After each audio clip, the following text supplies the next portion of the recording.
I'm Indigenous. I am a enrolled member of the Trail Mountain Band here in North Dakota, and that's my father's side. My mother's side, I'm from Standing Rock, and people may remember what happened in Standing Rock, not so long ago, and how people came together to rise up against, federal government, federal policy.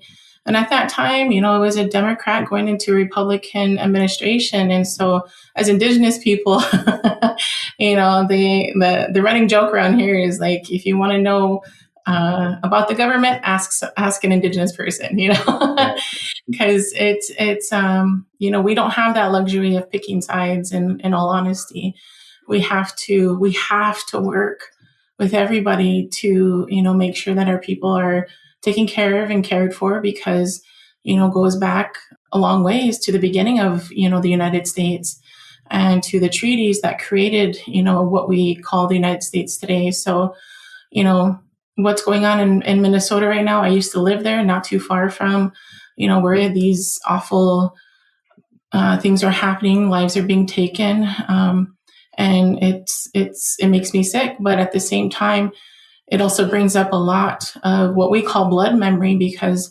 our people have gone through that. Back in 1862, our Dakota people were held in internment camps right there at Fort Snelling, and so, back then, or even now, I think historians, describe that place as a concentration camp, and here we are again.